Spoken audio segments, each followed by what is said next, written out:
Hi, and welcome to another episode of Mark's Motivational Podcast. Today, I'm delighted to be joined by another great guest, Tanu Tiwari. She's in the Bay Area in California, and she's an established marketing professional who lives with her loving husband and 5-year-old daughter. Her bedtime routine with her daughter ignited her passion for storytelling. So I can relate to that very well. So I'm really looking forward to talking to the booth today. So you're very welcome on today. Thanks a lot for joining me. Thank you, Mark. I'm happy to be on your podcast. Yeah, thank you so much. So, it's great to welcome you along, and we might just start the podcast off. You wouldn't mind telling the listeners and the people watching on YouTube a little bit about yourself and the great books, the great children's books you've written. Be a great start. Of course. Yeah, Yeah. thank you.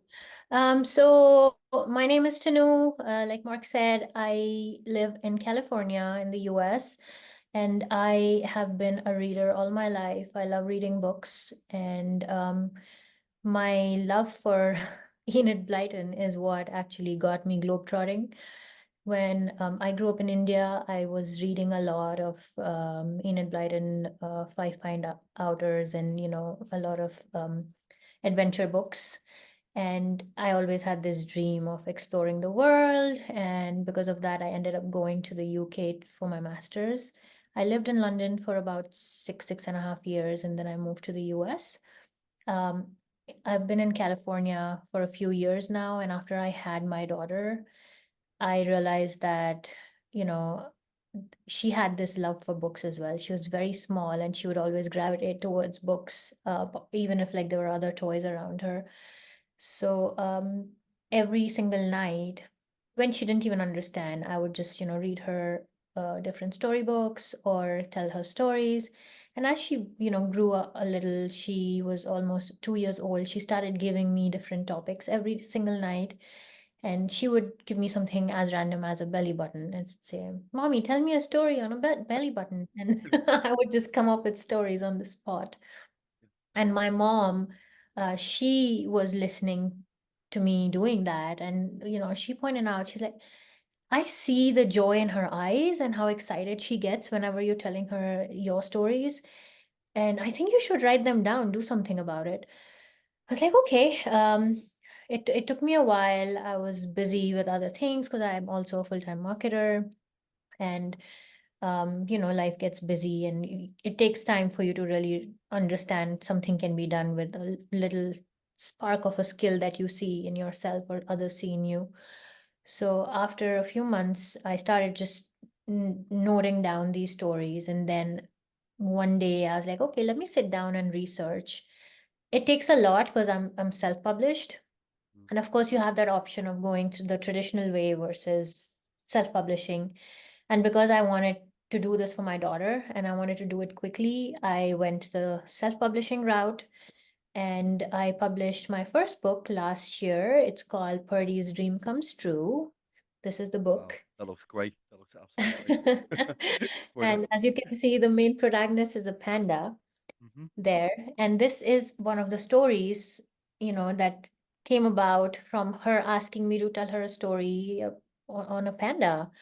And once I published this book, I saw how well it was received. It even won the Golden Wizard Book Prize last year. And I feel like I found this passion in writing because how much I love reading. I realized that, this is something that I could be doing as well.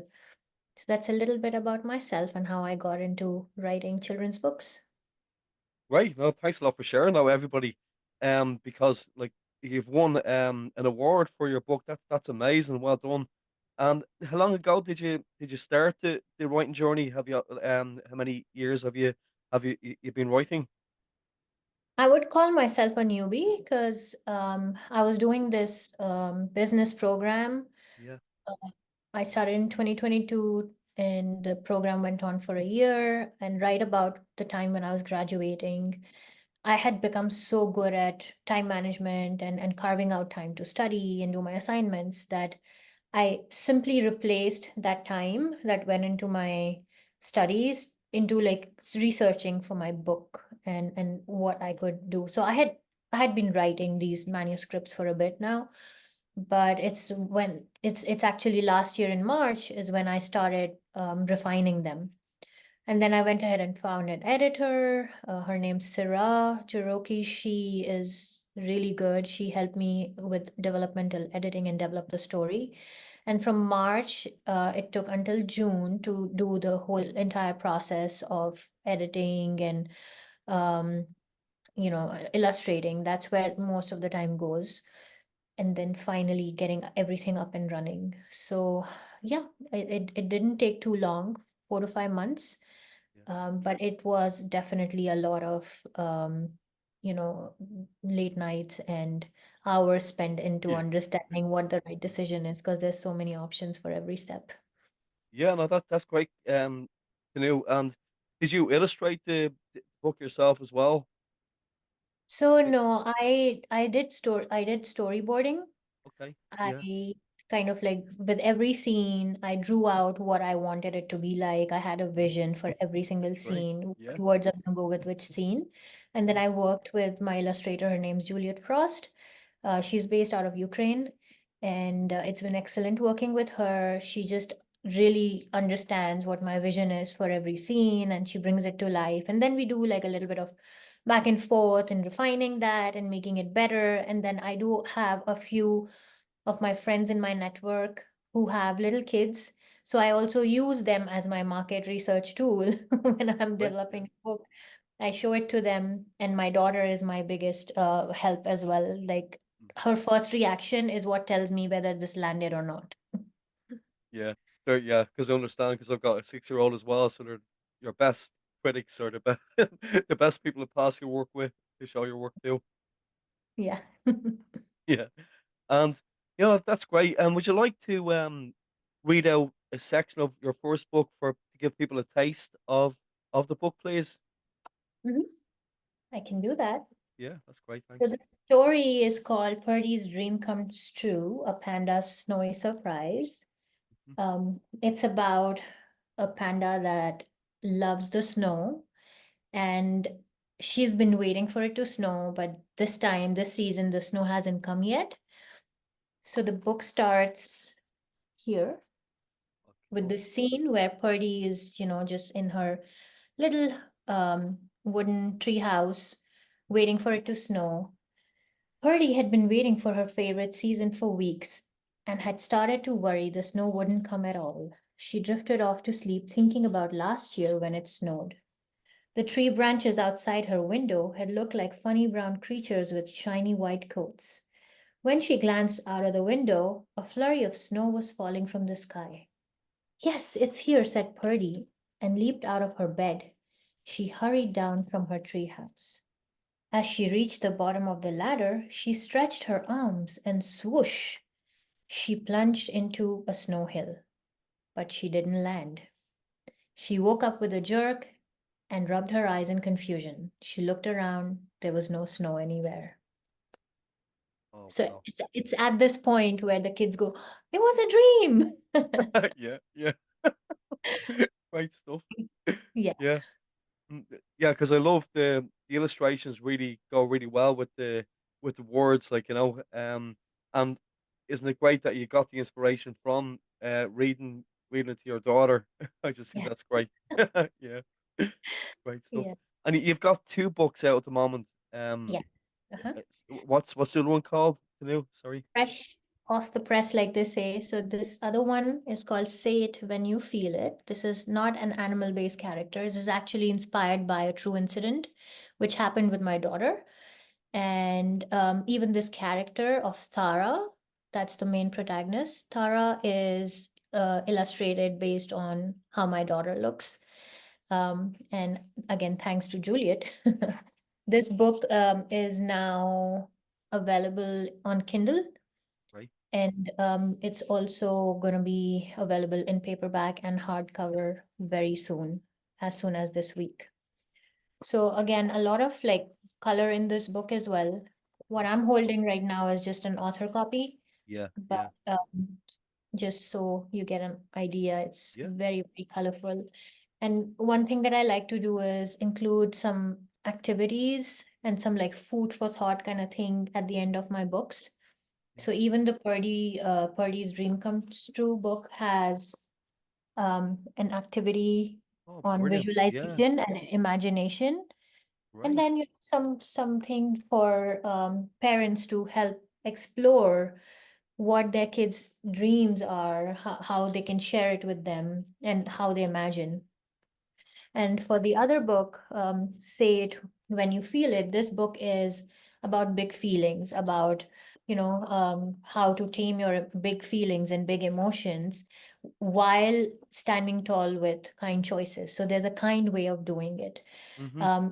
And the way this book explores this or helps, kids understand why they get these big emotions and how to tame them is through the understanding of brain function. So that's, I would say, that is the unique point about this book, because there are a lot of big feelings or anger management books out there, but this one really talks to the kids about the left and right side of the brain, how one side of the brain is important for understanding the emotions and feelings that we feel, and the other side of the brain is for expressing them. They help us form the words and help us express our feelings in words. So there's a very uh, I can show you the snippet Yeah. Very how it good. Yeah. explains. Yeah. Yeah, I've Yeah. named the brain sides so the kids understand it easily. And then, telling them how to keep that monster, the anger monster, from coming out by expressing their feelings. And it is tied into this whole incident that had happened with my daughter. So there is a build-up in the story where there's two friends, Tara and Ruby, in school, and things haven't been going really well Right. with them. And they used to be best friends, but it's very up and down. It's like a roller coaster emotional ride for Tara, and something happens between them, which kind of climaxes into this whole situation where Tara has to really, stand up for herself, do something about it, and save her friendship with Ruby. Um, and again, this book also ends with two activities Right. Yeah. for the kids as well as parents.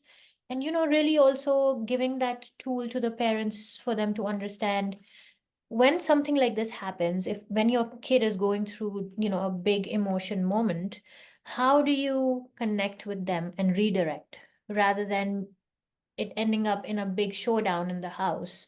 Yeah. um, so it's also in a very subtle way teaching the parents to deal with the kids using the gentle parenting way.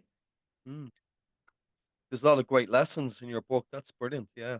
Like, because like emotions can be a big thing for anybody really, especially like for kids to get used to it. So that's great for sharing that. I'll be definitely thinking about picking your books up for my own son. So you've got a customer here with you.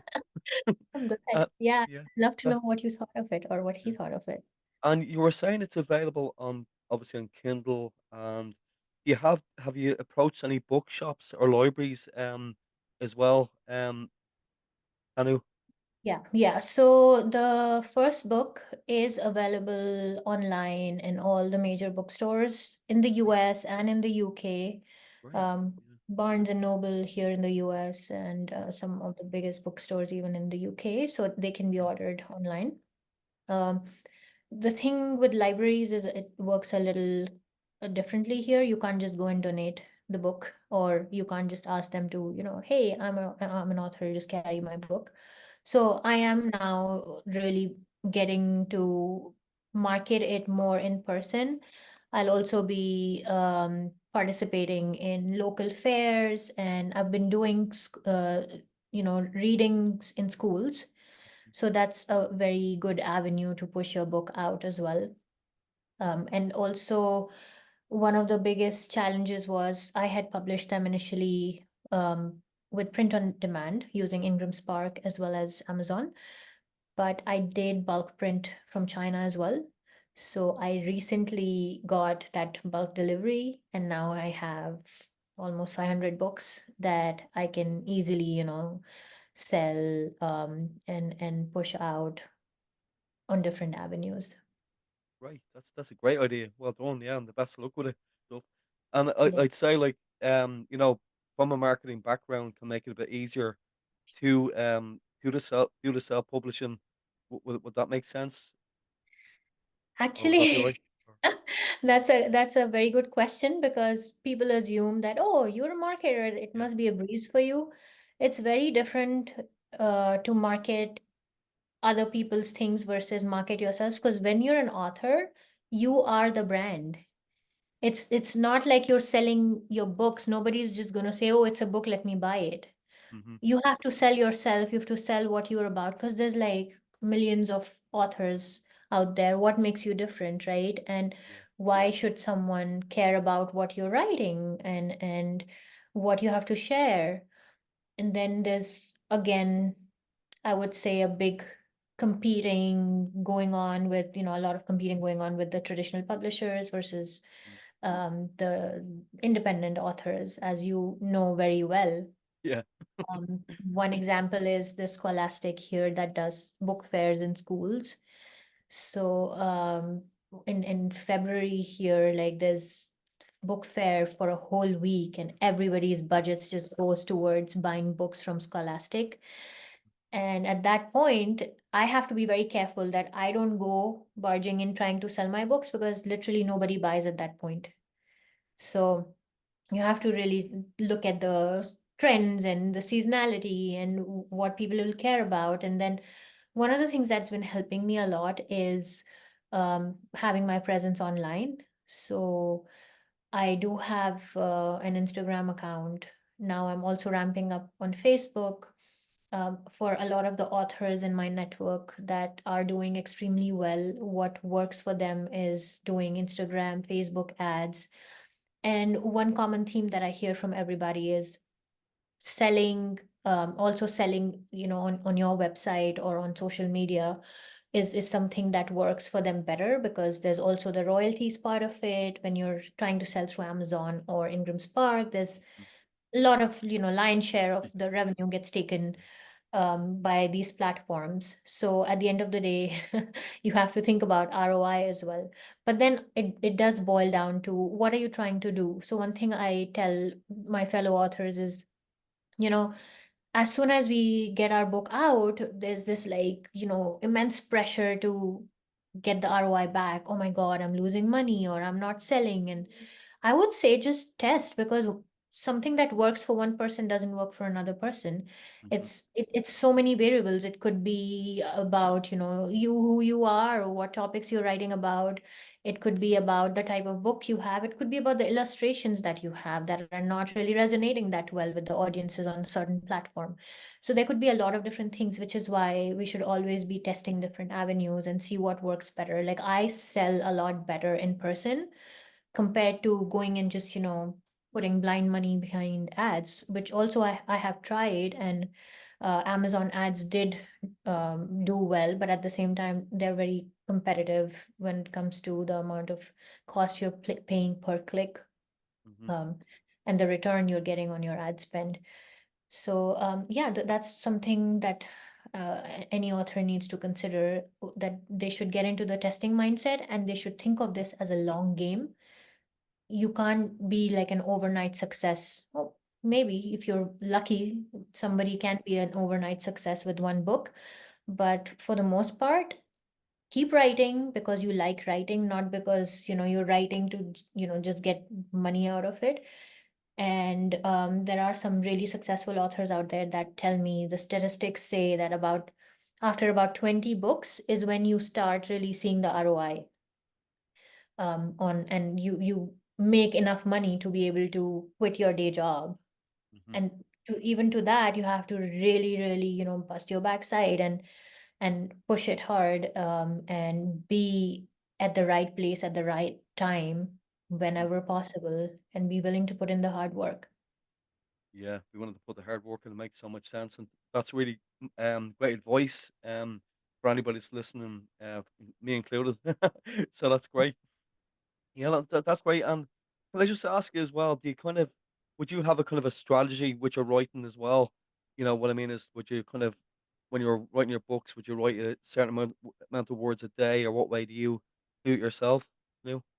Yeah, so I'm in it for the long game. Like I said, I'm in no rush to mm, just, release 20 books a year. I do have a day job. I do have other things that I pay attention to. Maybe somebody who's doing this full time might have like, a different strategy or a different way to approach things.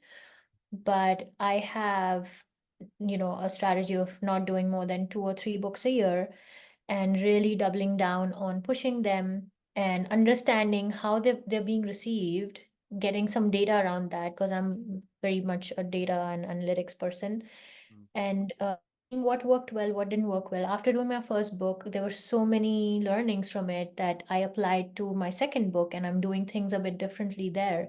mhm, So I don't really put time down for I am going to write a certain words a day, but I do have a strategy of because I'm doing story time order, I do keep writing manuscripts. So I have been collecting a lot of stories, and then I sit down and decide which one is going to be doing well or not, and is does this resonate better or not. So then I have, like I said, I have my pod of people that I run this by, yeah, and based on popular vote, then I go ahead with that particular story and work more on that. I had actually written another one, and it was in a poem form, and I did not go ahead with that one because after I spoke to a few different people, I got mixed reactions, which is why I prioritized this one, the second one that's coming out over the other one. So you might, because you're like so into your own work, you don't understand that what you feel passionate about or you care about might be different from what those kids out there really need to read or they're excited about. The only one common ground for all the stories that I'm writing, because a lot of people have asked me, are you going to do a series on Purdy, such a cute panda character? Maybe I will, only if it makes sense, not just for the heck of doing some kind yeah, of mm, uh, series just because everyone wants to do series. um, but my goal behind doing these stories is I feel like storytelling is the best way to get through to anybody, like whether it's grown-ups or it's kids. And that's the best way that I can get through to my daughter. And I could tell her things, in an authoritative way, or, get upset and show like my big anger, but she'll not, get yeah, behind it. exactly. The minute I tell her a story, and then I tell her what I want her to do, whether it's about cleaning up, her room. And if I tell her a story, that's when it resonates with her and she understands and she agrees. So I feel like storytelling is such an important tool. And there's so much struggle that we go through as we are growing up. There's things like for Purdy's dream comes true. It's about visualization, imagination. We I feel like we get lost so easily, right? We get disappointed when things don't go our way. And if you tell the kids at such a young age that if you imagine, if you visualize, it's a very, very important tool for you to really achieve your dreams. It can help you get to where you want to be. You don't have to lose hope. You don't have to, be disappointed and think that this may never happen. If Purdy can make it snow, you surely can achieve anything you want. So that's the idea behind that first book. The second book is about, expressing. How many of us adults have this problem of bottling up emotions? We know all about brain function, don't we? But we cannot somehow, maneuver around our big emotions and how to control or tame or manage them better, and how to express better when it comes to conflict situations. So this is what this book is teaching them, um, and equipping them with the right tools so when they grow up, navigating adulthood is a lot easier. That's my goal behind my books. Yeah, what a great goal. That's really, really good. Yeah, Thank you. because especially like metaphors are so important. Like for like you say, stories and metaphors are great for anybody. And Yes. I absolutely love the concept of the little puzzles and stuff at the end of your books is a great idea. Really, really good idea. And I can just ask you, you did mention earlier on about um an award you won for your books. Was it what was that again? Could you It's share? the Golden Wizard Book Prize. Okay, and what is that? Sorry. I think it's a UK based Okay, award yeah. program. Yeah, you Oh, can very check good. it out. So they rate your book based on a few different criteria, your writing and illustration, the book format, and how well it's written for the audience that you're saying you're targeting. And also if the story would be resonating with the audience or not.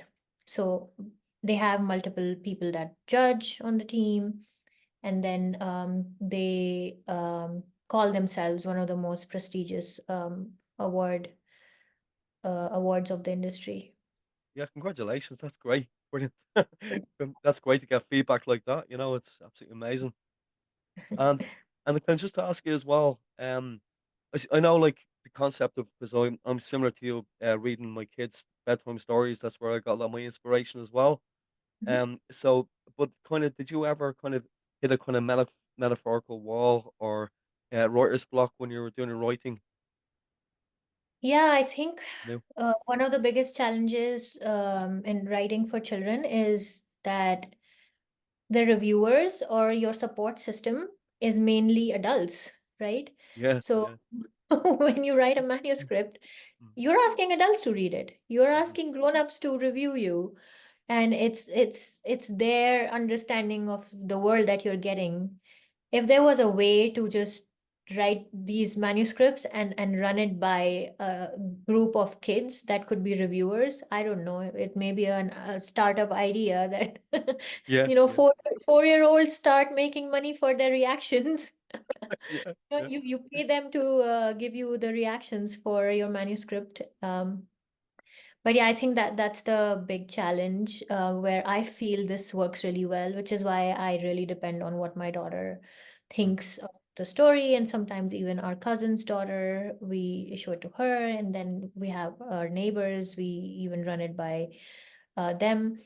And my daughter, in fact, it's amazing because this author copy that I showed you, it's sitting on my table, and why I still don't have the real copy on my table is because when it came to in my hands after getting printed, my daughter is the one who spotted a mistake. okay. So Wow. none of us adults Yeah. spotted that mistake. She is the one who got it, which is why I feel like I could think like, my manuscript is great, it's amazing, take it to the editor. Of course, the editor has a lot to say every time as well. Hmm. But then, it's the kids. How do you get what the kids will like? So, yeah. Yeah. Yeah, because I agree with you there. Like you were saying earlier on, you go to schools. That's a great experience, really, because when you ask the questions about the books and reading and writing, you get some brilliant questions, don't you? Do you Yes. find that? Yeah. Yeah. Some very pertinent ones, yeah. Yeah, great stuff. Yeah, no, that's great. So thanks a lot for sharing all your work. It looks amazing. It's really really good. And can I just ask as well, a few of your favorites as well? Your favorite books to read yourself, Tanu? What's your favorite type of books to read? Yeah, so I do want to write other stuff other than children's books at some point.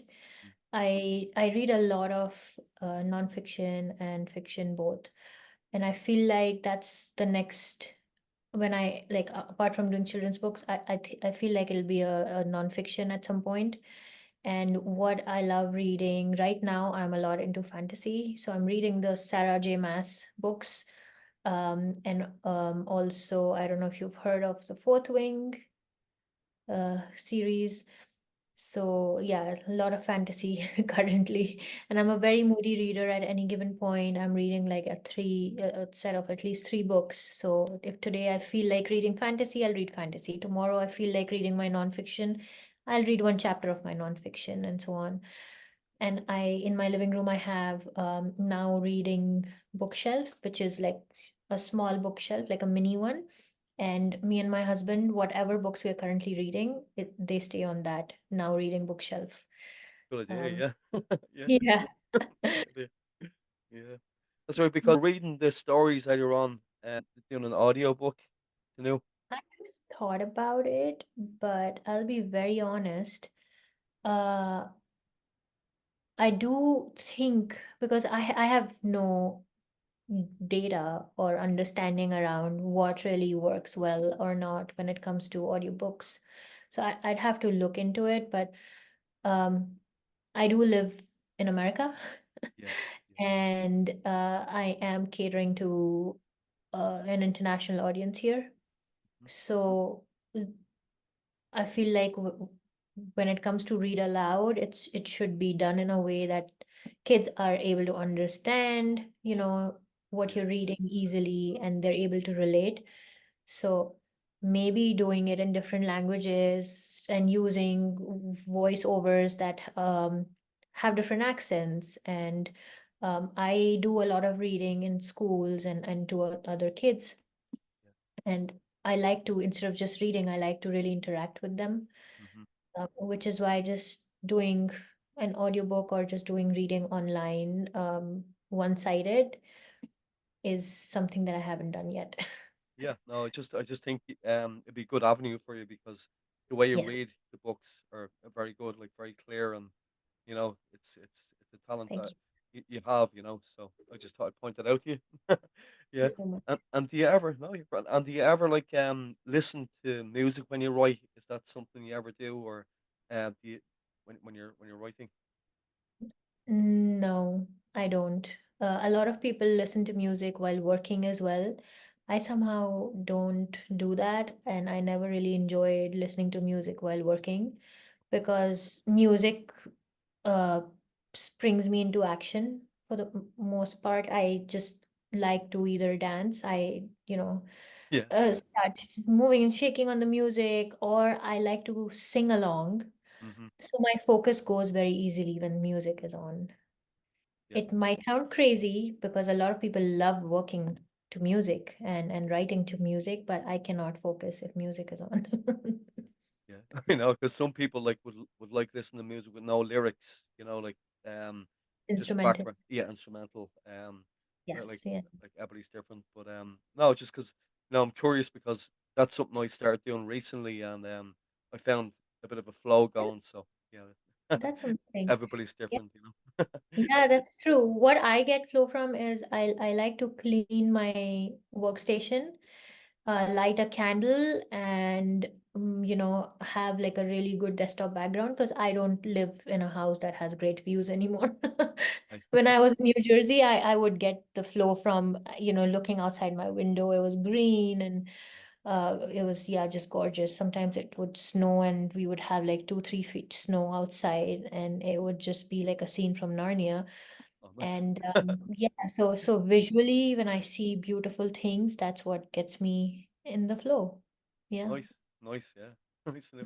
And your favorite music to listen to, like when you're not writing. Yeah, I actually did some classical music training growing up in like Indian classical music, so that's what my ears are more attuned to, and I immediately just feel at home when I'm listening to Indian classical or semi-classical music. That's my favorite, I would say. But I do listen to all sorts of music in the world. My husband is like, he introduces us to French music, German music, and it's funny, it's a thing in our household. Based on whatever cuisine I'm cooking that day, he's going to put that music. So while we eat, we listen to the music from that state in India or from that country. Like yesterday, we had Italian, we were listening to Italian music. that's great. That's absolutely brilliant. Goes with the flavor of the food, huh? Absolutely, yes. Good stuff. Your Enhances the flavor. say again, sorry. Enhances the flavor of the food. Yeah, sounds good. Your favorite movies to watch or TV programs? Yeah, I am big on watching series, and I would confess that I love crime, thriller genres when it comes to series and movies. And yeah, and one of the things, like, a lot of people love watching thriller stuff and suspense stuff, and they love guessing. I am the opposite. I love watching it, and I just let myself get like so immersed in it that I just don't think about what's going to happen next or not. I just let it happen to me because it's like, my senses are coming alive when I'm watching a thriller. I want to get scared. I want to, worry about things, and it's just very exciting. And whenever I have my me time, when I don't have 100 other things to take care of, Yeah, I really wind down watching stressful series. yeah, So people might get stressed watching crime stuff, but yeah, I binge on that stuff. yeah. I like to watch a good crime film or crime series. Sorry myself. I hear you. I do. Yeah. Um, Yeah. and favorite places to travel as well. Your favorite places to travel. You know? Yeah, so like I said, when I was growing up, I was a lot into English writers and their books and stuff. And I had this weird obsession with historical fiction. And even now, I read historical fiction. Philippa Gregory is one of my favorite authors. And I do watch historical fiction series as well. So when I went to Rome, it felt like wow, like everything that I had been reading about, it just hit me, in the best way possible. And I think I loved the experience I had in Rome, Vatican City, and because I lived in the UK, I've done a lot of English countryside, and Scotland is my absolute favorite. So yeah, now the plan is to hopefully explore south of France at some point, and the German castles.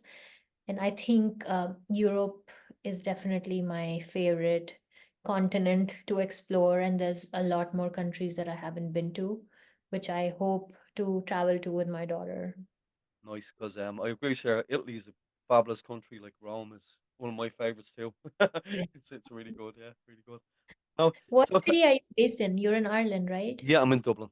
Dublin, You're yeah, in Dublin. Yeah, yeah. yeah, I used to yeah, go to Dublin a lot for my work, and yeah, I yeah, loved traveling to Ireland as well. Yeah, yeah. You like the fun out in the pubs all around Dublin. So there's always good music. always. Yeah, Yeah, yeah. that's No, charming to the city. yeah, thank you. And yeah, and Sure. thanks a lot for coming on the podcast. So what's next for you, Tanu? What's next for you? Like, what would you like to have happen in the future? Yeah, so like I was telling you how I'm trying to get into writing books that are about navigating adulthood easily later in life, and Mm, equipping the kids with those kinds of tools. And that has come from a lot of research into child psychology, and I've always had interest in human behavior, human psychology, yeah. and why people behave a certain way. Mhm. And because of that, I've always gravitated towards people and their problems and problem solving. So I've been doing a lot of mentoring lately, and especially women for different things like, how to show up at work and how to find your voice at work. Women that are looking to grow in their career, how to help, make your own brand at work and get recognized, and everything that's really helping you achieve success in your career. And then, so that's that. Then there's these books. I think the next thing that I'll be working on is really finding my niche in mentoring and doubling down on that. And whether it's, writing a self-help book related to that topic, or doing some speaking engagements related to that, that's something that I'll be working on next. And of course, there will be a story along the way that'll become a book at some point, which I cannot, even promise which one it's going to be because I have quite a few manuscripts lying around. Yeah. No, I Yeah. wish you all the success going forward, everything you do. Thank Yeah, it's a great story. Thank you. And if you were to give anybody a word of advice, or it's kind of a motivational podcast as well, you. um, what would you kind of say to people who are listening and watching on YouTube to keep themselves motivated in their writing and everything they do? Yes, I would say, always remember what your why is, why you're doing what you're doing, because there's so much to do when you're writing. it can be very overwhelming, and you're fighting the big wigs of the industry, especially if you're you're an independent author, and if even if you're traditionally published, like there's so much that you need to think about, take care of, and worry, oh, am I doing the right thing or not? Just remember what your why is, why you're doing it, and keep taking your baby steps every single day. Show up and do what needs to be done, even if it's a small task. And then when you look back after a few months or a year or 2 years, then you'll be able to see how far you've come and you'll be proud of yourself. So don't forget to, celebrate every little milestone and be proud of yourself. That's brilliant, Tanu. Thanks very much for sharing that, everybody. That's great advice, very motivational advice. Thank you. And You're welcome. yeah, Thank you. no, great. And have you got involved in any writers groups over the last while? Like myself personally, I was involved in a Irish Inkslingers, where it's an Irish writers group where everybody meets up every Saturday. Is that something that you've ever looked into yourself, or? Um, no, we're trying to, like, I'm a member of a couple of organizations here, and there's like independent authors organizations that have the local chapters. So after, well, I'm going on a trip to India soon. After I come back from India, I plan to do some meetups with them.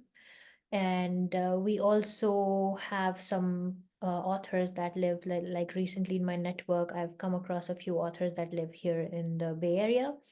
So we've decided that we're going to do a meetup as well, and do some kind of, best practices exchange, and attend some book fairs and stuff like that, and then keep growing the network. Yeah, no, great idea, because like the one where we do every Saturday, you work off a prompt for like everybody gets the same prompt, and you've got Right.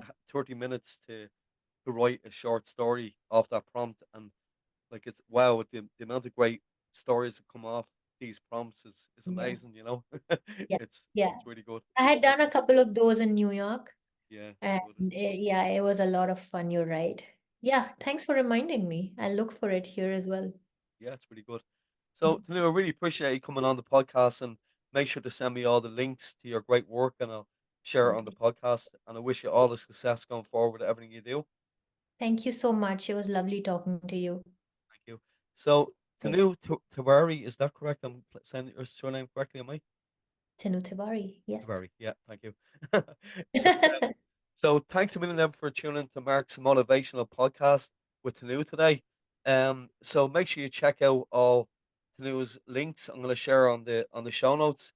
So until next time, take good care of yourselves, and if you like and subscribe on YouTube, that'd be great as well. Thank you. And thanks again, Tanu. Thank you. Bye. Hello everyone, Mark here. Thank you for watching another episode of my Authors Tuesday podcast. I recently published a book of children's stories called The Adventures of Larry Lamppost and Friends. The book began life as bedtime stories I wrote for my own children. If you'd like to purchase my book, follow the link in the description box below. By buying my book, you are also supporting my podcast series for authors, which is giving a voice to writers in Ireland and across the world.